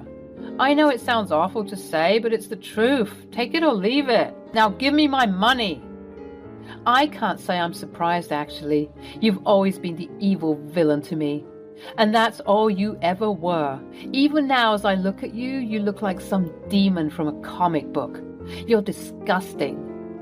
Olivia, I really don't care what you think about me. Just give me my money. You might not care what I think. You might not even care about what your mother and daughter think as well. But it appears as though a certain Maria and Manuel have a hold on you, even if it's just a little bit. He froze once more. Bingo. I take it that you managed to escape them, right? Now you're running with a new crew, and because you're a pathetic mess, you managed to mess up those relations also. He briefly nodded. Here's what's going to happen. You're going to leave this place immediately without the money. You won't get a single dime of this inheritance money. Consider this money reparations for Kimberly and I. You owe us that much at least. What? Are you crazy? Tom's going to kill me if I come back without his money. That's not my problem. You should have thought about that before engaging with this stuff. And what if I refuse? Well then, I believe that someone with a very large following on Instagram, TikTok, and YouTube might just accidentally leak some very private information about you. You know, the type of information that can reach anybody, including people named Manuel and Maria. Additionally, somebody else with a very successful blog and website can write an article, further exposing you to absolutely anybody with an internet connection. All right, I hear you loud and clear. Yeah, I'm giving you 24 hours to get all of your things and get out of here. Get out of this city. Hell, get out of this state. Your presence isn't welcome here. You don't need to say goodbye to anybody. I'm going to tell Aria and Kimberly everything, as if their hearts haven't been broken enough. What a shame indeed. I don't even know what to say. How about ciao, good luck. Let's hope your drug buddies don't rough you up too badly. Although, now that I think about it, I don't care what they do to you. You've already been dead to me for 4 years now. He left town the next, and thankfully none of us has seen him since.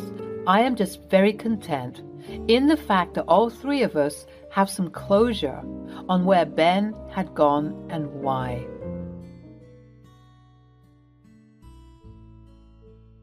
Gary, where did you keep the gifts? I can't find them in the house. Oh, the gifts? I noticed a discomforting look on Gary's face. I affirmed. Yes, the gifts. What did you do with them? I sold them. What? Why the hell did you sell the gifts? I needed the money, so I sold them. Anyways, those gifts were of no use to you. Have you lost your mind? Those gifts were a relief to our pockets. Most of the gifts were essentials for the baby. Why are you creating such a scene out of these trivial things? Well, those gifts were gifted by my parents, so I can do anything with them. They are mine. Hello, my name is Molly. I'm a 34-year-old nurse married to Gary, who is a businessman. Gary has fishery farms where the fish is harvested and later exported to different places. Gary was a fun-loving, energetic man who was always so full of life. After my hectic hospital shift, I looked forward to spending my leisure time with Gary. Our life was moving smoothly for some time until Gary suffered a major loss in his business. The ship exporting the fish from Gary's farm overturned in a storm. Gary was a small businessman, and this loss was insufferable for him. He went into extreme depression. I tried to console him emotionally. Perhaps that was the only thing I could do to comfort him. I didn't have enough savings to help him recover from the loss. I cooked his favorite meals and took him out to his favorite pizza places and gaming parlor. I tried to comfort him as much as I could. Gary spent weeks lying on the couch and playing video games. We visited his farm for a few hours in the day and spent most of his time lounging on the couch, doing nothing. He didn't help me with the household chores either. It was difficult for me to manage the household chores after my stressful shift at the hospital. Being a nurse, I have to extend my shifts and sometimes work night shifts as well. Even on the days when I worked overtime, I cooked meals, cleaned the house, and did other household chores before calling it a day. Gary wouldn't bother to even clean his plates. To be honest, I was annoyed at this sight after a while. I might sound harsh, but these challenges were a part of business, and people dealing in these businesses should be aware of all the consequences. I have very limited business knowledge, but I understand that after a breakdown, one should get faster at his work, reanalyze and re-strategize the work instead of mourning over it. Wasting time on mourning over the loss would add nothing but more trouble for the business. Although I didn't say any of these to Gary, I gave him all the time he needed to nurse his loss. After a month or so, I mustered the courage to confront Gary on this matter. Hey Gary, I know you're feeling too low after that damage, but don't you think you should be moving on now?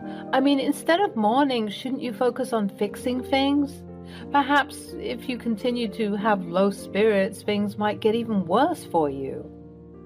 You're so insensitive and selfish. Molly, instead of being supportive of my situation, you are lecturing me about the business rules. Gary's reaction was very much expected, and I didn't mind those words. I knew he was feeling low, yet I wanted to put my thoughts to him. Honey, I know I might sound rude at this point, but I think you're damaging your business further by wasting this time, mourning over the last deal. Having said that, it's your business. I only wish good things for you. You know I love you. Gary was disgruntled by my words, but he preferred to plug in his earphones and concentrate on his video games. It took him more than a month to get back to his business schedule as usual. I felt relieved that finally things are getting normal. However, I noticed a gradual change in Gary's schedule. He had no routine for coming home. Sometimes he came after midnight and sometimes in the morning, and on some days he didn't come home at all. Whenever I inquired him about his odd routine, he would brush me off with his snarky response. Businessmen don't have shifts, you know. We are the owners of our time and work. His snarky response made me wonder about the reason for his growing arrogance. After a few months, Gary again suffered a loss, but this time he did not lounge on the sofa and mourn. Instead, he got moody and rough. The change was visible. He was no longer a happy-going person. He was more stressed, and for some reason, he was always in a hurry. God knows what he was up to. One day, Gary came up to me and asked me very politely, "Honey, I need some money to scale my business. I'm really in stress these days. Do you have any savings to spare?" I was shocked at this sudden ask. "Well, you know, I've been running this house for the past many months after your business suffered that loss. Besides, I have lived my life on the edge, so I don't have enough savings. Yes, that's right. I was the kind of person who believed in enjoying my life to the fullest, at least in my 20s, so I spent most of my savings for traveling and exploring new places. My answer didn't go too well on Gary. He made a disgusted face. After a while, I too felt guilty for not helping him. I was saving as much as I could for a trip to Florida. I thought to myself, can't I sacrifice one trip for my husband? And the answer was yes, I can.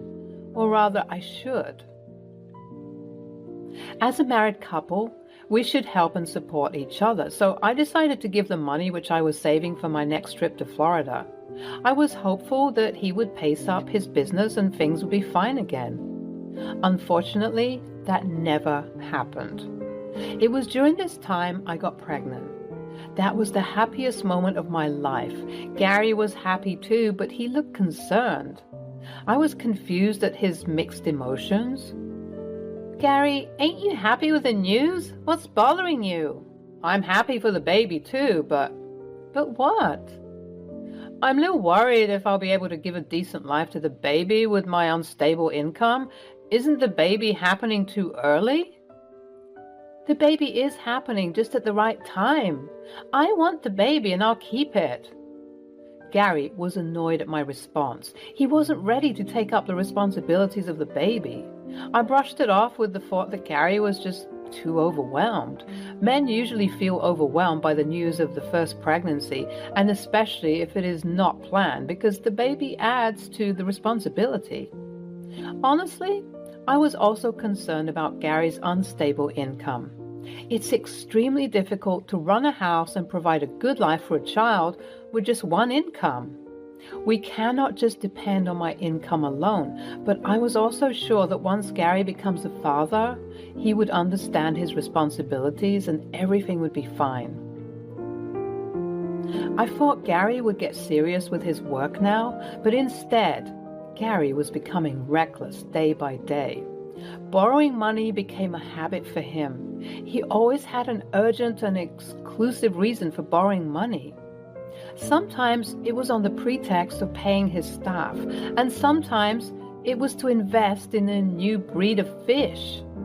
I was getting annoyed by him, but I didn't want to take extreme steps at this point with the baby inside me. I chose to ignore Gary as much as I could and just focus on taking care of myself and my baby. I was still okay to endure his last-minute requests for money until he was polite about the request, as I genuinely wanted to help him and bring him out of the situation. But over time, this request became an order. Earlier, his sentences were, "Honey, I'm so sorry to ask you for a favor again. I need $500 for X, Y, or Z reasons." But now, his sentences are, "Molly, send me $500 ASAP." I tried various means to know the reason for his increasing need for money, but every time I got one answer. "I'm in debt. I took some small loans to pay for my business, and now the interest is soaring. Hence, I need the money to repay the loan amount and the interest." Whenever I refused to pay, he would mess around like a 5-year-old, slamming the door, rattling the cutlery, and making a disgusted and wretched face until I gave him what he wanted. Gary's attitude was getting on my nerves. During the 7th month for my pregnancy, my parents-in-law arranged a baby shower party for me. I felt so grateful to them for doing this. I thanked my parents-in-law wholeheartedly. I was showered with thoughtful gifts from my parents-in-law, their friends and relatives. The function came as a relief to me after many months of stress and despair. I spent a good time with everyone. Besides, I was overjoyed with the gifts. The guests were thoughtful to gift us with all the essentials which the baby would need in the initial few months. We were running tight on budget, and procuring all these items would have been very heavy on our pockets. The next morning when I woke up, I saw the living room was empty and the gifts were gone. I thought Gary would have kept it in the storeroom. I went to the storeroom to check, but there was no sign of any gift. Gary was not at home. I called him, but he didn't answer my call. When he came back, I asked him, "Gary, where did you keep the gifts? I couldn't find them in the house." "Oh, the gifts, I noticed a discomforted look on Gary's face. "Yes, the gifts. What did you do with them?" "I sold them." "What? Why the hell did you sell the gifts?" "I needed the money, so I sold them. Anyways, those gifts were of no use to you." "Have you lost your mind? Those gifts were a relief to our pockets. The gifts were essential items for the baby: clothes, the crib, blankets, strollers, and other toiletries." I was so disappointed on hearing this that I started sobbing. "You know I was relieved to have those gifts. It saved so much money we would have had to spend on buying them. We already have such a tight budget. How could we buy those things again?" "Why are you creating such a scene out of these trivial things?" "Well, those gifts were given by my parents, so I can do anything with them. They are mine." "Excuse me? Those gifts were for the baby. It was not for you to sell it for and fill up your pockets." Fine. Don't give me a moral lecture. I'll get all that stuff when the baby comes out." "How will you get that? Do you have the money?" Gary lowered his gaze, and I knew at once that he didn't have the money. I rolled my eyes and said, "Give me the money you got after selling the gifts." I don't have that." I asked him with a strict voice. "What did you do with the money?" "I used the money in my business." "What the hell, Gary?" He immediately snapped at me. "Oh, please, don't start your preachings again. I'm done with you. You're a sad woman who needs an opportunity to cry over every minor inconvenience." I was infuriated at his words. Gary crossed all his limits and I couldn't control my rage. "What the hell are you up to? You don't contribute any money to the household expenses. You barely do any household chores. You're surviving on my income. On top of that, you dare to say such words to me? Instead of helping me, you are adding to my problems." "If you have so many problems with me, why don't you leave me? At least I will be able to live peacefully in my house. I feel suffocated to be around you. You disgust me." I had no energy left to argue with Gary. He was getting unreasonable. I bit my tongue and went into my room, slamming the door behind me. I knew something was wrong with Gary. I suspected him of having an affair and that he was spending the money on his mistress. I decided to dig up the information. That night, I jinxed Gary's soup with a little sedative, which was just enough to put him into a deep slumber. After I ensured that Gary was in deep slumber, I unlocked his phone using his fingerprints. He was in deep sleep to be woken up by this. I scavenged his phone, carefully going through all the emails and chat messages. After an hour of investigation, I found the missing piece of the puzzle which solved the mystery. I was anticipating messages and photos of Gary's mistress, but what I found was far more troublesome than an affair. Gary got into illegal drug activity. Yes, I was shocked too. All this started after he incurred the first loss. To make up for the loss, he took up the illegal task of exporting the drugs through his fish. People who are into fishing businesses know that illegal drugs are transported from one place to another in fish and meats through the cargo. I was unaware of this business. Drugs? Seriously? The email revealed that Gary was reluctant to get into this activity at first, but he was tempted into this for some quick bucks. The dealers lured him as a fix to his loss-making business. Gary started it as a one-time activity and a quick fix to recover his business from the loss. Needless to say, quick money is more addictive than drugs. Eventually, he got more and more involved in this. He started enjoying the illegal business and easy money. This was the reason for his sudden arrogance. Illegal business is a slippery slope, and Gary too slipped towards his downfall. It took him down in no time. The second loss which Gary suffered was bigger and more horrendous. The second time, when the ship overturned, not only the fish but the drugs too were engulfed by the ocean waves. The drug dealers were torturing Gary to pay for the losses, as it was Gary's responsibility to transport it safely. I figured out all this information from the conversation Gary had with the dealer.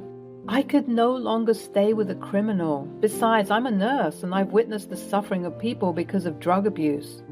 It is morally and ethically wrong. I collected all the evidence which was required to prove my case, cleaned all the history of tampering, and kept his phone back. I couldn't sleep for the rest of the night. The next morning, while Gary was still asleep, I packed my bags and left the house. I went to my colleague's house and narrated everything. She was my trustworthy friend. I was too scared to lodge a police complaint by myself. I was worried that the evidence I collected from Gary's phone would take down a lot of people along with him. So if he or any of his acquaintances get to know that it was me who has exposed them, then I might get into serious trouble. My colleague had a cousin who was a lawyer. She called him up and he was there at her house in no time. The lawyer suggested that I can provide all these details to the police anonymously. The police would conduct an independent investigation, and if my evidence turned out to be true, the police would register the case on their own and arrest the suspect. I would come out clean. I followed the lawyer's suggestion. He had contacts in the police department, and I gave all the evidence to the police as an anonymous person. On the other hand, when Gary woke up in the morning, he saw that I had left the house with some of my belongings. He thought that I was angry with him because of the gifts. He texted me, "I know you, bitch. You're flaring up because of those stupid gifts. You'd be hoping that I'll fall on my knees to apologize to you and beg you to return home. I'm not going to do any of it." I saw his message and I ignored it. I was happy that they had assumed this. It would give me the time to execute my plan without Gary getting suspicious of my absence. I was a 7-month pregnant woman going through this turmoil and plethora of emotions.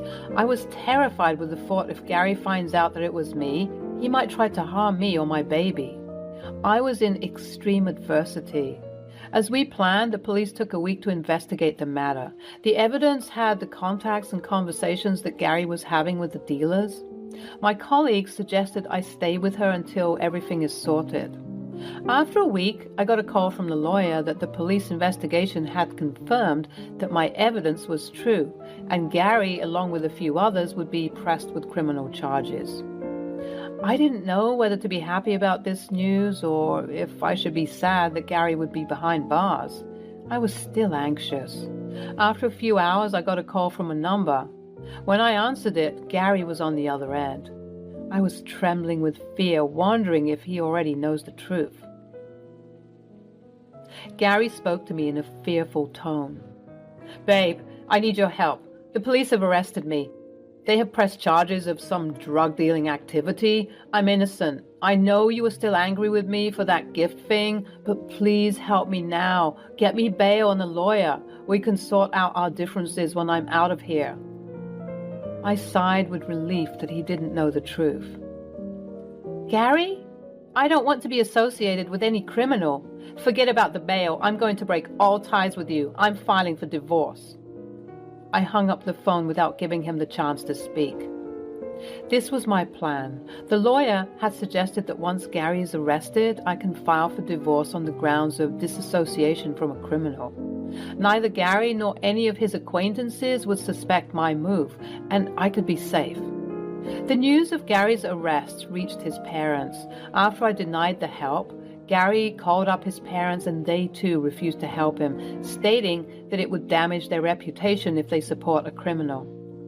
This made my plan easier. I filed for the divorce and it was settled smoothly. A year has passed since that incident. I gave birth to a gorgeous baby girl. When I look back to those times, I pat myself for following my instinct and sleuthing on Gary.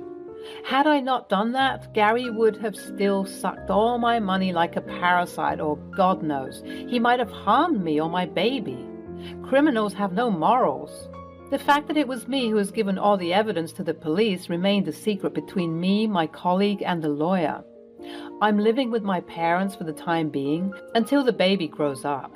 Gary's parents are helping me with the child support until he's out, which I doubt to be any time soon.